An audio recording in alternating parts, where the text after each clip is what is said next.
Ladies and gentlemen, welcome to the ATR's War Bedlam Media's premier wrestling podcast covering AEW to WWE. I am Sam the SLB, fearless leader of Bedlam Media and co-host of ATR's War, ATR Rising Sun, as well as a host of Uncle Sam's Static Kaleidoscope. And alongside me today is the man behind X, Wrestling's Voice of Reason, Scott. Yes, my name is Scott. I am, I guess, ATR's voice of Monday Night Raw now. Starting to do covering the Netflix era for Raw.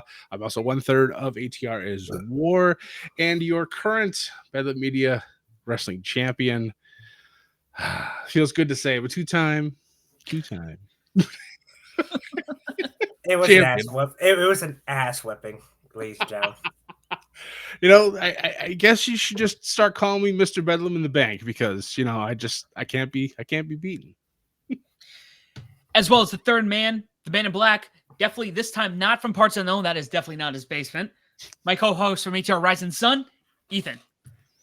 It's me, man in black, under the weather. You can probably hear my voice. Speaking of Bedlam in the Bank, you are looking at Mr. Bedlam in the Bank. That's true. I did hear that. So now I have to watch my back. Yes, Scott, you want to get cocky, bro?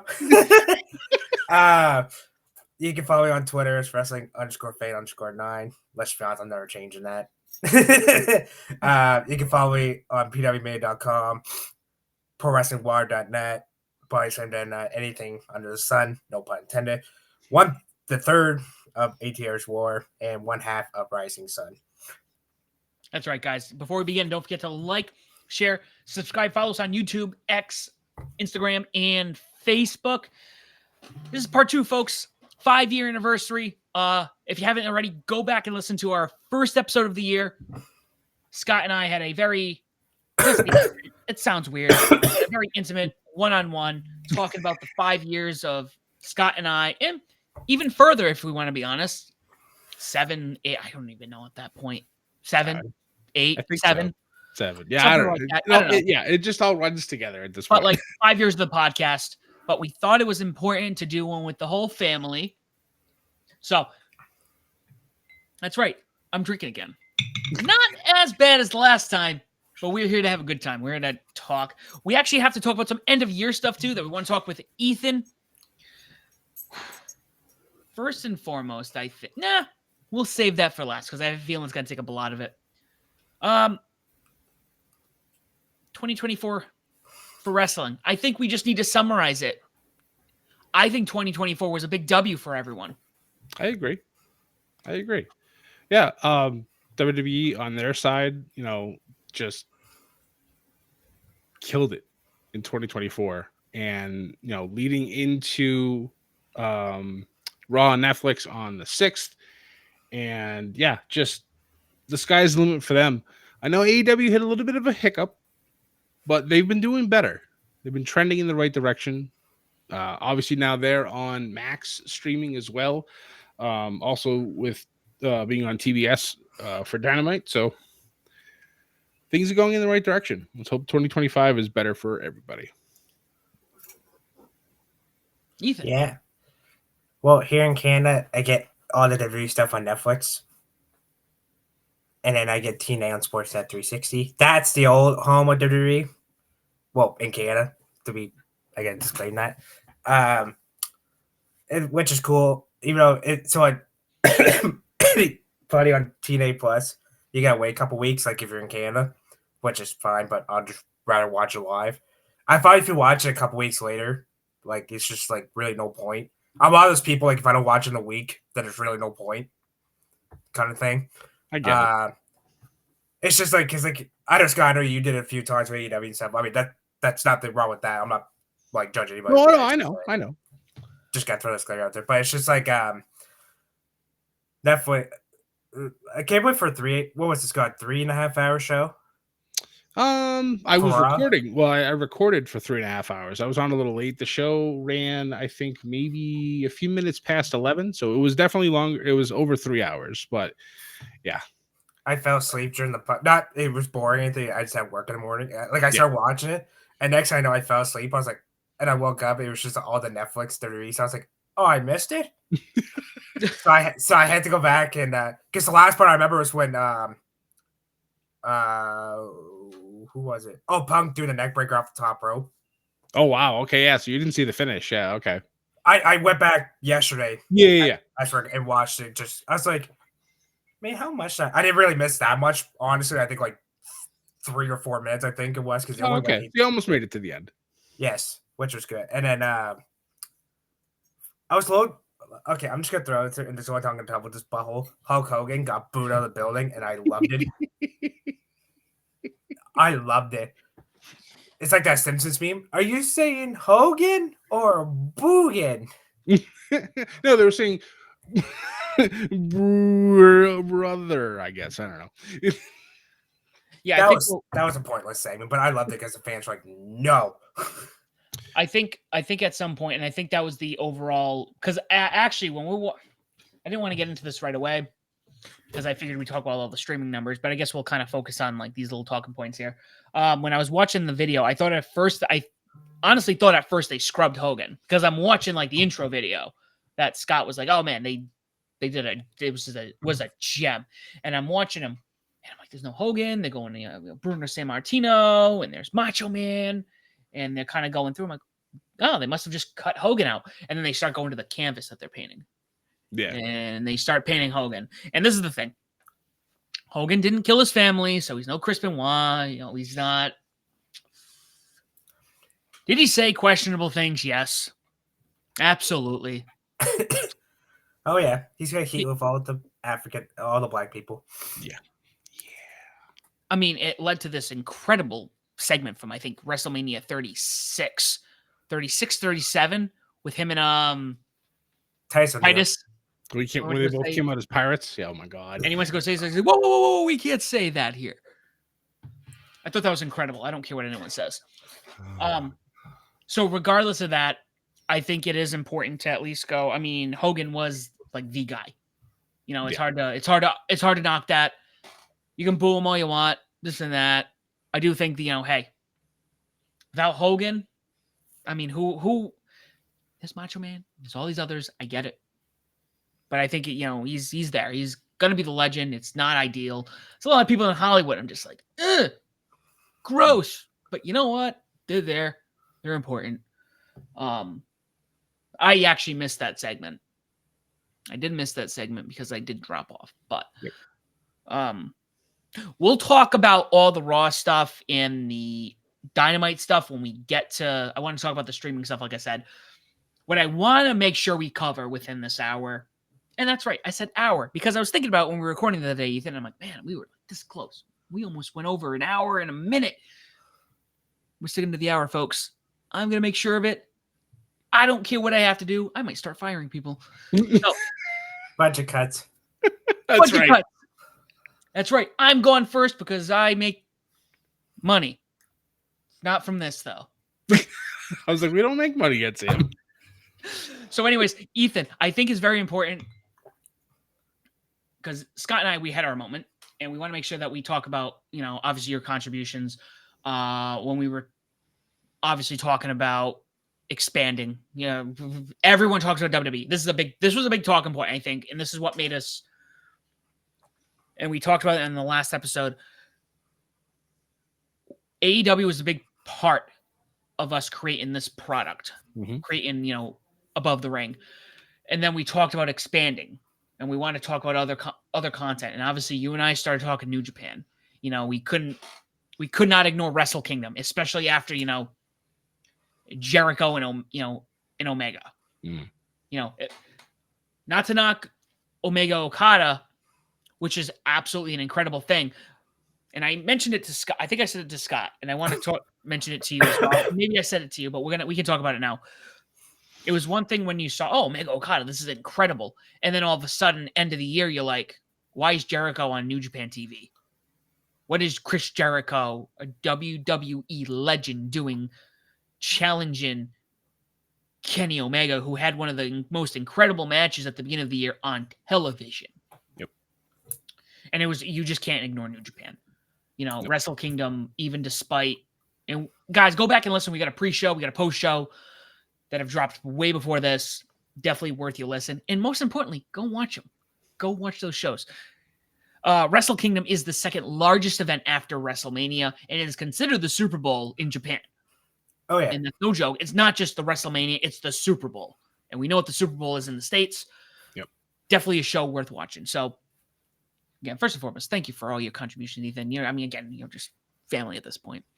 Across anyways, the border, baby.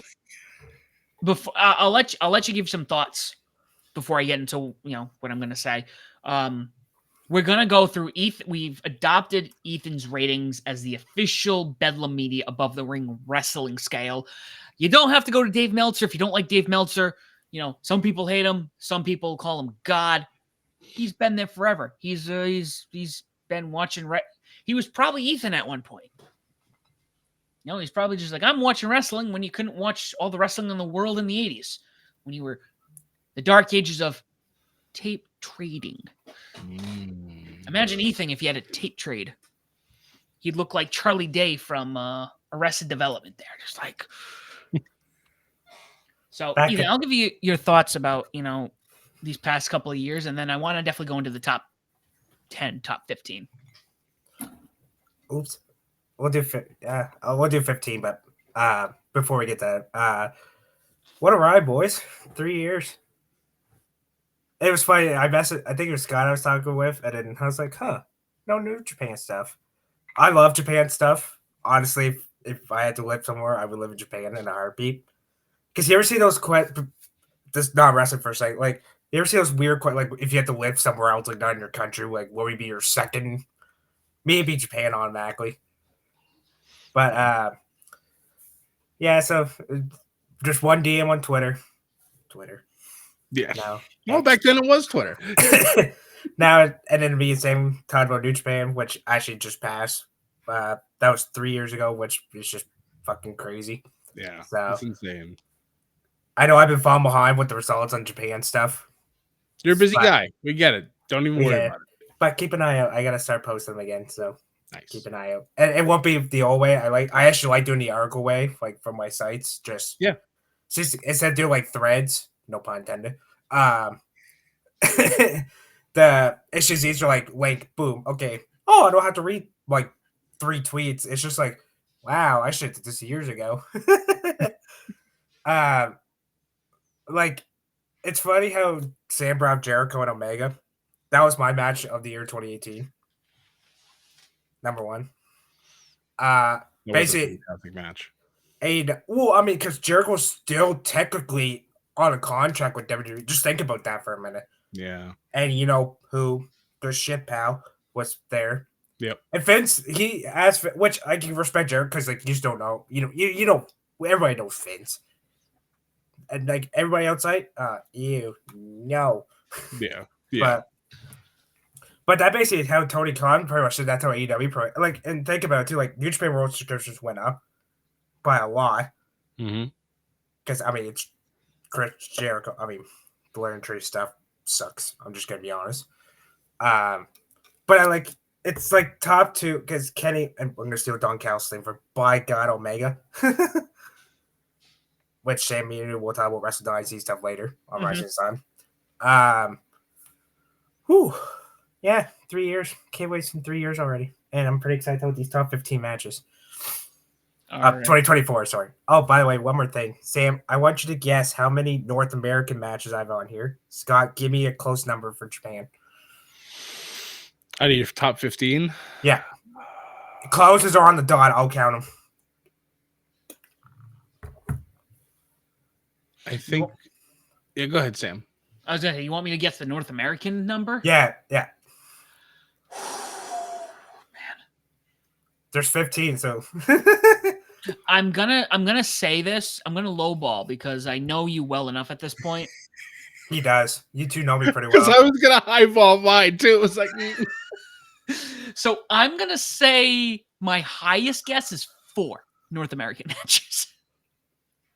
I was gonna say I was gonna give North America a little bit more credit. I was gonna say there was gonna be 9 Japanese matches. All right, do you get into them now? Yeah, no, let's get right into I'm really curious. So I don't want to stray, but every year when the Cigar Aficionado top 20 comes out, I always check like top 100. I always check them. Like I'm very curious, and I go to try them. I might do that this year. with Ethan's matches. So I was gonna do down 20, but I'm like, you know what? I'll just do 15. It's just easier. For each match, do you ever tell them how they can watch it, or do you ever just say what the match and show kind of thing? yeah, just match and show. Okay.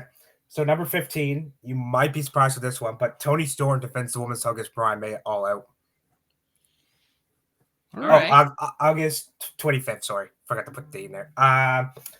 Number 14, speaking of All Out, Swerve Strickland versus Bryan Danielson, title versus career. Number two North American matches right off the rip. Well, Sam, here's your number 3, buddy. Kyle Fletcher versus Will Ospreay, Full Gear. Oh yeah, Will Ospreay's been in the States and he's been putting out bangers. All right. Well, here's number 4 for you, Sam. Number 12, TBS Town Line, Mercedes Benito versus Chris Statler, World's End, December 28th. Oh. Well, and then number 11, here's your first Japan one, Scott, for you. Kazuchika Okada versus Brian Danielson, Wrestle Kingdom, January 4th, 18. Number 10, from Bad Blood, Scott Parnos, which I'm talking about. WWE match. CM Punk versus Drew McIntyre inside Hell in the Cell. I'm glad that's in the top 10. I had a hard time, trust me. Oh, I'm sure you did. Number 9 from G1 Climax Day 12, August 7th, Kinosuke Takeshita versus El Fantasma. Ooh. Number 8 from Wednesday Night Dynamite, July 17th, Will Ospreay defends the International against MJF. A lot of AEW in this. I like it. Well, speaking of AEW, Scott, we're going back to World's End. It's Will Ospreay versus Kyle Fletcher in the semifinals of the Continental Classic. Oh, so good. I heard that was really good. Yeah. All right, here's your first women's match on the top 10, 15. Second. Will Nightingale, Chris Statler, Chicago Street Fight, All Out. Nice. September 7th. Oh, wait, sorry. Ryan May, that was All In. Sorry, Okay. I got those. Okay. All In was the Wembley show. Sorry. But yeah, Statlander, Will, and Chicago Street Fight. Nice. Number 5 from All Star Grand Queenum Stardom match. Myla Ty defends the IWGP title, women's title against Saray. Number 4, this one might be a little controversy. I'm gonna throw it out there. WrestleMania 40, day number 2, April 7th, Roman and Cody. That was the moment. Yeah. That was, I hate to say, oh, you had to be there. You kind of had to be there. You had to be there to fully like understand like how much drama was in this match. And then number 3, another Stardom match. Myla Ty defends the women's title against Suri from Stardom, January 4th. Number 2, we're going back to AEW from Dynasty, April 21st. Will Ospreay, Bryan Danielson. I sense a theme here. And number 1, you might be shocked with this one. We're going to TNA for this one. Let's go. Can I guess who's in this? Take it to guess. Scott, you guess. There's one person. Is Mike Bailey in this match? No. Oh. Scott, who do you got? I'd love for it to be Joe Hendry, but I don't think it's going to be. It's okay. I think I have an idea. Trying to remember which. Do you want one more guess, Scott, before I tell you? No, go ahead. Will Ospreay, Josh Alexander from Thursday Night Impact. I was going to say Josh. Of That's course. like Ospreay was in what, like 6 of your top 15 matches? 1, 2, 3, 4, 5. 5. I was close. So there's your top 15, everybody. TNA was number 1. Let's go. And for the second year in a row, Ospreay went back to back for top 2. So, Ethan, I know we did this last year somehow. I forgot how. You going to be posting this for everyone to kind of see on top of your top, was it 700, 500 matches? This year was 535. Oh, it's close. Yeah. We're gonna post that on your website. Yeah, I will, and then I'll send to you. All right, cool.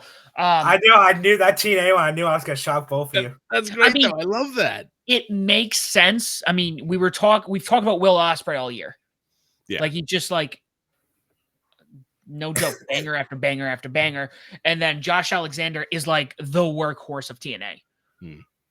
Like that man, if TNA doesn't get any bigger, and I know there was his contract was up. Yeah, February 15th. Yeah, I mean, even if it's AEW, I know there's people who have thoughts about that. AEW, WWE, he's going to the sky. Yeah. He is. I'm gonna say something that's very controversial. Him and Zack Sabre Jr. are like the modern day Bret Harts. They're technical masters at their game. People don't give technical wrestling the love that it deserves. Like a lot of people are like, oh, this shit's boring. There's no flipping. There's no stuff. But seeing like, and again, you want to talk about controversial. One of my absolute favorite technical matches was Kurt Angle versus Chris Benoit. Like just watching those two just go to town on each other for like, I saw clips of it. There was just like 90 seconds of just pure technical wrestling. And I'm just like, this is so good. Like, obviously it's a, I don't even have the words to describe like what had happened with Benoit and his family. But like, if you can separate that, because I know a lot of people can't, but Chris Benoit as the wrestler is just like easy top 15 of all time. But it's hard to really enjoy his stuff knowing what he did. So Paul Heyman said it best. Professional wrestler, like Scott's a top 15. Real life person, piece of shit. oh, absolutely. Mm-hmm. You can throw Logan Paul on that as well. I don't know about top 15, but yeah, he's really good. But he's a piece of shit human being. Even the dogs agree. You got him worked up. He's so much heat. So much heat. Buddy, calm down. So yeah, let's get right into the going into 2025. Oh, I'm glad. Right quick, Sam. Sorry, I want to give quick predictions right quick for 2025. Go for it. Okay. All right. So TNA, Mike Santana wins the world title because he's just a badass. All right.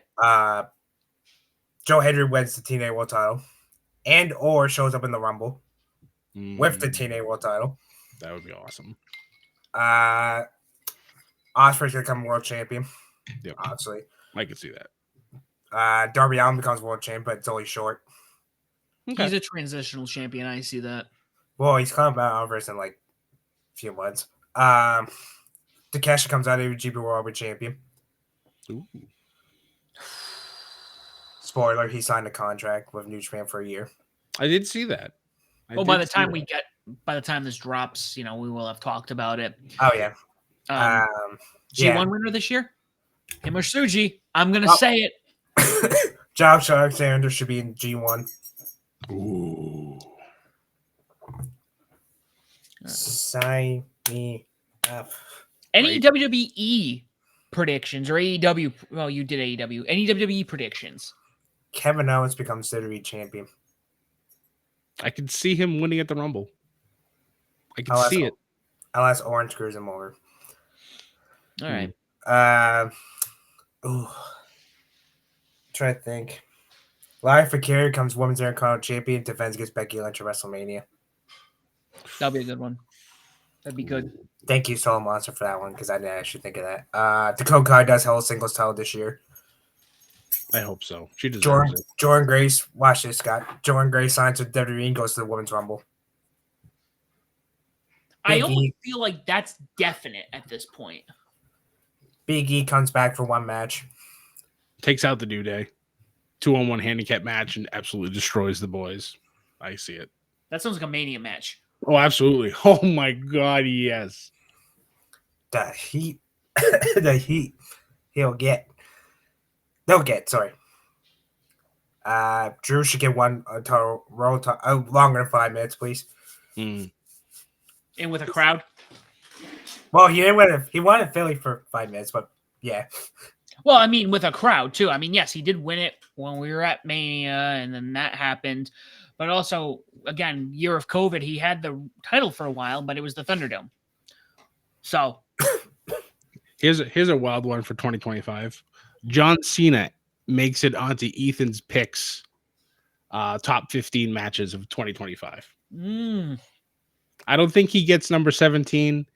He's going to try like hell, and he might actually win something to get that chance, but I don't think he's going to get it. But I think the matches that he has with whatever champion he's going after at the time, I think that's going to be like one of his last alt classics. Okay, yeah. Well, we have to wait for 2026 for that. Oh, I know. I'm just saying. It's just my wild out of the left field. I think John Cena's going to have one classic that's going to make it onto your top 15 list. All right, since we're throwing wild, watch this. Cena versus Tanahashi. Oh man! But it can only happen in Noah because that seems to be the only place that they can do this. I mean, that's true. I mean, I would not be upset about watching John Cena making a debut in Noah in 2025. Almost did. I know, and he won a tag titles. I saw. He switched partners. He went from AJ Styles to Jack Morris. We're in a really interesting time in wrestling where those forbidden doors can happen. No, I like those. I like those predictions. We might have to make that a yearly thing, Ethan. So going into 2025, predictions aside, the streaming era has begun. Mm-hmm. And yeah, you've always been able to watch stuff on Hulu or the day after, but you get like the hour cut of Raw, like it's 1993. Right. Yeah. You get AEW a month later on Bleacher Report. Now we can watch them simultaneously, and then watch them day after. Yep. Big deal. And you can fast forward 10 seconds too. You can fast forward too if you miss it. Yeah, no, it's a big deal. AEW, I say simultaneously. That's AEW on Max and TBS or TNT. Raw, not so much, obviously, because it's only on Netflix now. We watched both of them. We caught both of them. I mean, AEW, again, it was the same time. It wasn't anything special. It was special, but it wasn't like out of the ordinary. I thought it was a good episode. We went looking for numbers for streaming. I don't think any of that's released yet. No, not yet. Raw, they went over the top. I haven't watched Raw live in a long time. Mania. Obviously, go back. Scott and I, we live streamed. I was on for the first hour. Well, from the half-hour point to the hour-and-a-half point.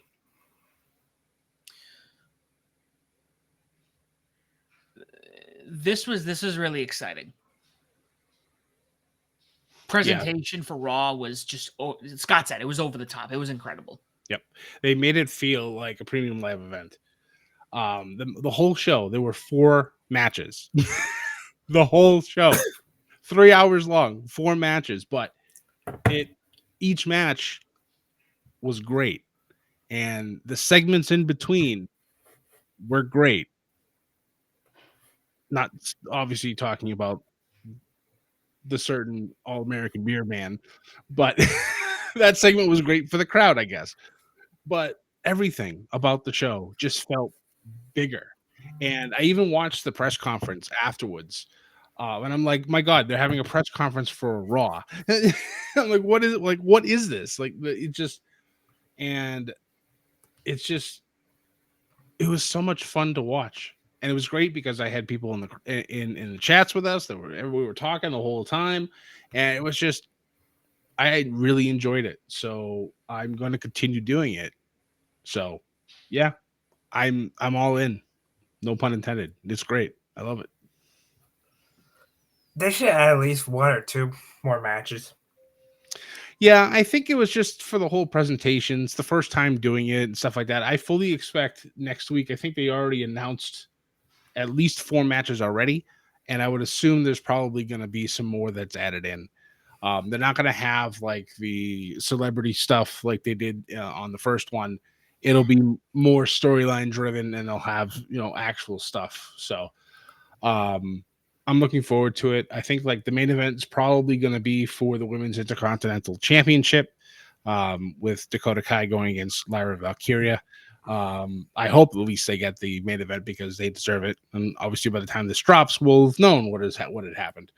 But I'm very excited for Netflix, the Netflix era with Raw. Oh yeah, there's a certain. Yes, that's right. Yes, a certain Penta is All right, is watch this. finally debuting. I got one more 2025 prediction. Watch this. Pentagon Junior wins a singles title somewhere. Plot twist. He beats Cody. Oh my god. Oh yeah. Okay, I'm gonna steal Scott's thing for a second. Here's the Lucha Underground thing of the week. Pentagon Dark. You gotta put him. You gotta put him Ray in the ring one more time. I wish. Oh god. Yes. Like I said, I just want if Penta's one half of the Lucha Underground version of him, then I think his run in WWE is going to be stellar. Just don't put him with the LWO. Let him go out there and just absolutely annihilate people, break arms again, and just go to town. Or in the words of Kenny Omega on Being the Elite when they were announcing all-in matches, wait, what do you mean I got to wrestle the crazy guy from TNA? Yeah. He's hardcore. He's hardcore. Oh yeah, speaking of back to retirements for a second, there's a lot of people. 2025 is basically the year of retirements. And I'm gonna run, and I wrote this list down because I wanted to bring this up. Cena's retiring. Yep. Tanahashi's retiring. Well, technically 2026, but last year wrestling. Nene Takahashi's retiring. In May. Mako Satomura in April. Oh. Arago in 30 years. There's an indie wrestler who wrestles for East Jewel Wrestling named Neo Diamond Cutter. Love the name.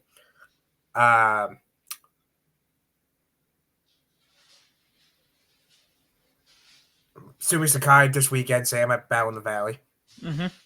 I've seen her wrestle live. She's awesome. Well, once this drops, it's after the show's over. But right. As we're recording this on a Wednesday, it's Saturday. There's a lot of people. I was like, oh my god, it's a year of retirement. Yeah. It's like, oh my god. Yeah. No, it's upsetting, but I think it's also nice because there's a lot of hot talent coming out. And when you have the Randy Ortons and the Dustin Rhodes who are still going, and it's awesome, you're also like, well, we got all this other talent still that, has plenty of time. Yep. So yeah, I think the streaming I'm really pleased with. It's nice we're going to be able to watch everything pretty much live. The one thing I'm kind of curious about, again, I know everyone says it doesn't matter, and no, it doesn't matter, but it also kind of matters. The ratings, the numbers. I think, Scott, you and I might have talked about this. Seeing what AEW is doing, it's not what it was 3 years ago. Right. They've been low. But compared to what you're talking about primetime news networks are doing in the States, you could get rid of those television shows. Right. It's never going to be NBA, NHL, MLB, NFL. It's not going to be the big four, big five if you want to count soccer. Right. Or special events. But I'm still kind of curious because you got to keep those numbers up to be like, hey, we want to keep this we need to fund this product. Mm-hmm. We did see something. Why not? We got time. We got time to talk. So obviously nothing had dropped, but Ethan, I don't know if you saw this from Wrestling World, where they had talked about from Samba TV. I don't know how familiar you are with Samba. It is reported that there's only 664,000 U.S. households that watch Raw on Netflix when it aired. From Media Play News, also referenced Samba TV data says 752,000 households watch Raw on USA Network first week of January 2024. I saw somebody posted something that it was like 825,000. The thing that throws me off, and Ethan, we can talk about the details on this. The last Raw on television had 1.6 million viewers. So going off of that, we've had a 50% drop. So my question to you, here is two things. Do you think people, maybe it's a three-part question, I don't know. Do you think the Nielsen ratings are more accurate than Netflix, or do you think Netflix is more accurate than the Nielsen ratings? B. Yeah, Netflix hasn't dropped any numbers yet, so I don't know where this person came up with numbers, and we were even talking about it afterwards. There was 2, 3, 4 different numbers within that whole grouping. So until Netflix comes out and says if they're going to, how many numbers, how many people watched within, like, because also you have to remember that might be live, yes, but most people, even with cable, they DVR everything, so they don't necessarily watch it live too. So we don't know how their metrics works. When I was watching the press conference afterwards, Triple H said that they're going to see how things go and how Netflix seems to be. They seem to be very happy with how the show went, so they're gonna set their foundation for how they should be doing these shows, and then once they have a gauge of how things are, then they're going to go from there. So if these numbers are anywhere close, whatever, it's fine. Most people probably don't want to be up until 11 o'clock or 12 o'clock for Ethan's time, or people over, if they wanted to watch it overseas, they probably all watched it on Tuesday or whatever. But I don't know. Until I see actual real numbers, I really not going to believe anything that, people that are not like the main people who drop these numbers are. Well, the only thing they said was they outbeat Squid Games. That's all they said. Yeah, they said they became the #1 television show on Netflix, which I'd hope it would be, and I'm glad that it did. Obviously, this is not to, discount Squid Game, because that was super hot coming out of I think it dropped the day after Christmas, so it's had a good run. But Raw's the new hot thing, so it makes sense that they took over the #1 spot, and I'm interested to see how long that's going to last. Will it last the whole week, and then next Monday they're still #1, and then they'll continue to run as #1, or will they drop down a little bit and we'll see what happens? Yeah, and I'm kind of curious. I think streaming, and I'm going to say this since Raw has been a weekly show for over 32 years at this point. Mm-hmm. You can't go by the day of. If it was like, hey, we're going to, Squid Game dropped and you kind of want to watch it over the next couple of months, see how it drops off. Where Raw, I feel like you have a longer time frame than television, but a shorter time frame than on streaming. So you're not looking at, hey, the last month who watched the first episode of Raw. You're probably going to want to watch, Monday to Monday. Right. Who watched it over the week. Yeah. Because, by the time it's going to greatly drop when the next episode goes. So that's exactly. Yeah. So I'd be curious to see, going off of that metric, the longevity, and seeing how that plays in. Same thing with AEW. I think that's important, and I think it's also important how the streaming networks value that, calculate that. I don't know. I thought it was a very important point, but I'm excited. We don't have to sit there. I don't have to spend money on YouTube or Hulu TV anymore, unless I want to watch sports. And that's a whole nother monster. All right. Well, 5 years. I know we have. What else we got? No, we got. I know it's early in the year. We've had things happen.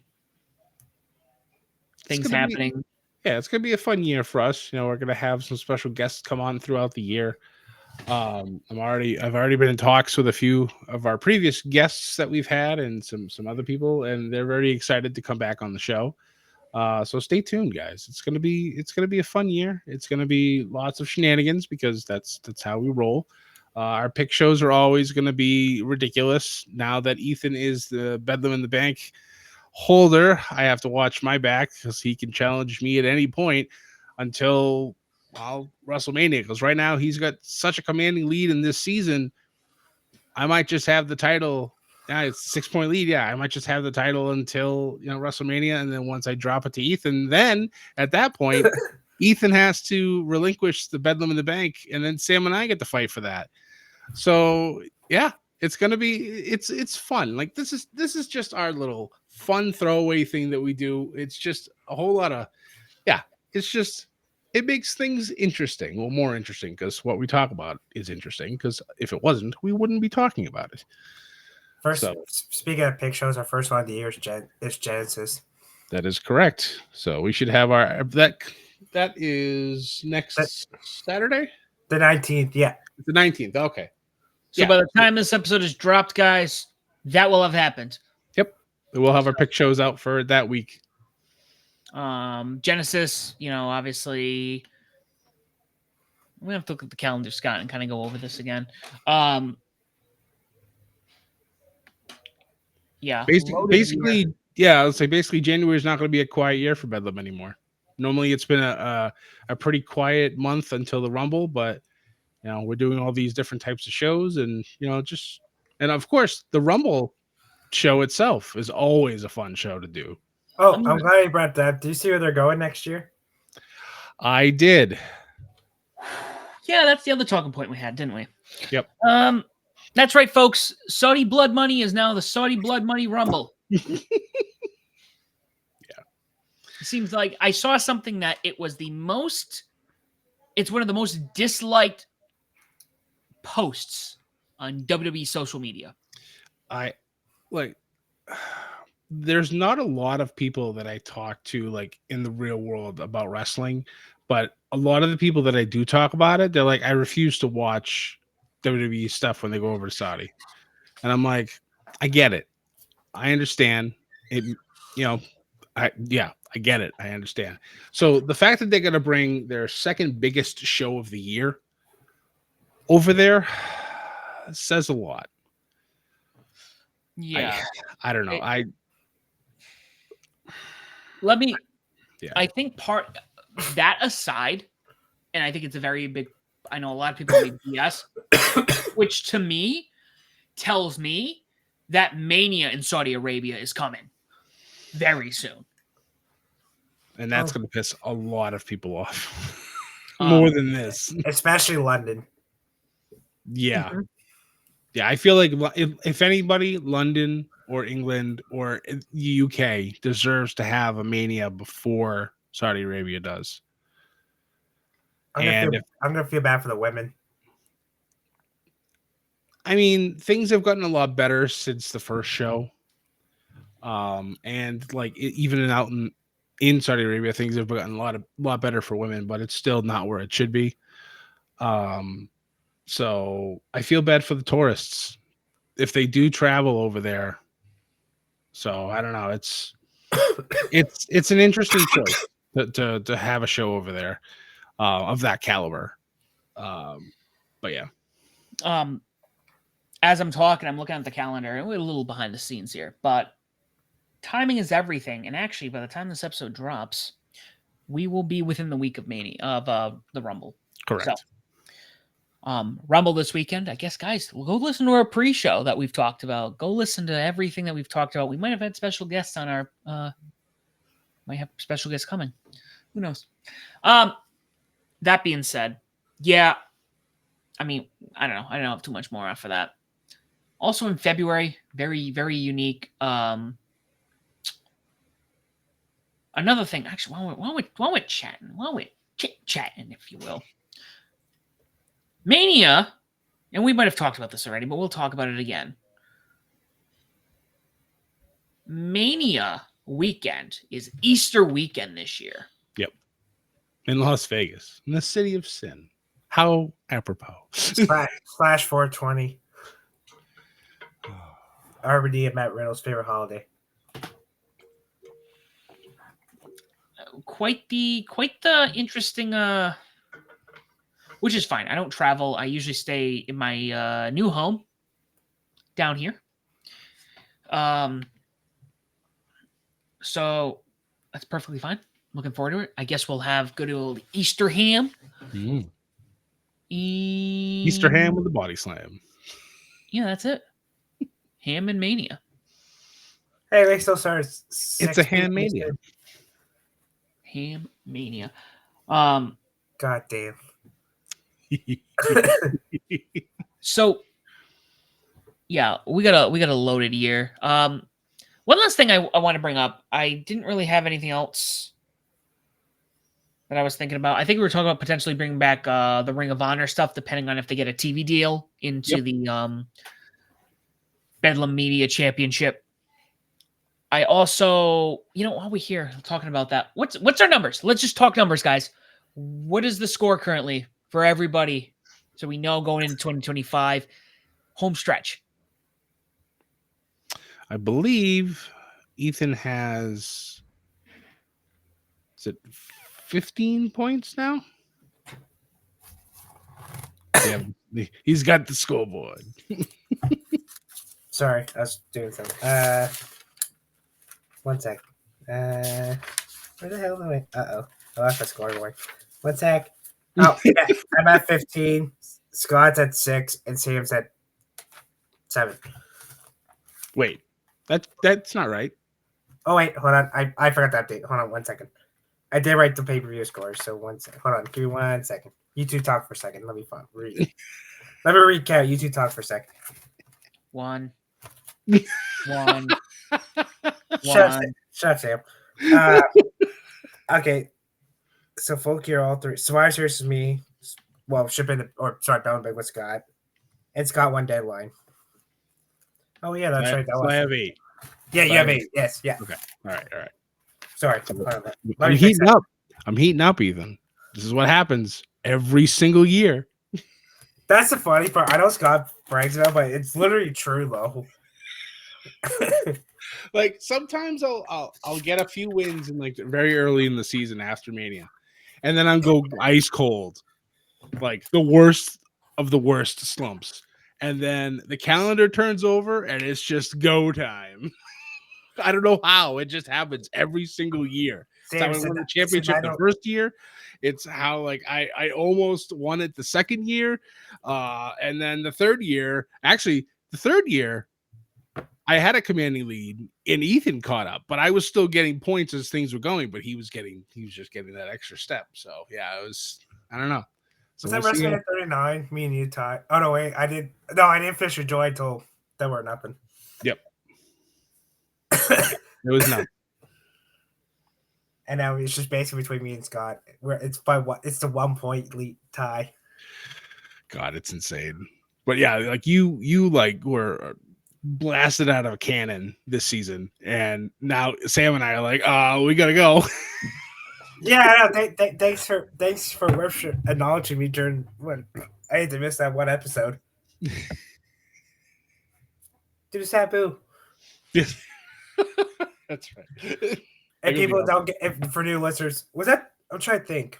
Was that the Double or Nothing 2023 review where we were talking to Jericho and Adam Cole, or something happened and I just kept doing the Sab?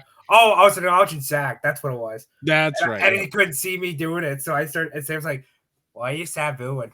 I'm like, "Oh shit! Oh yeah, that's looking like I'm Sabuing." So I guess we acknowledge Sabu too. I guess. Yeah. All right, guys.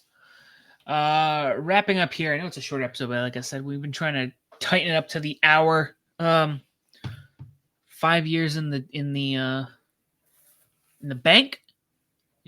Another 5 to go. Well, let's aim for another 5 at least.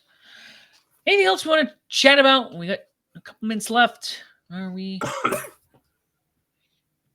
Yeah, keep an eye out for the Rising Sun for second one of the year, where I might be nice, might not be nice for some matches. Ooh.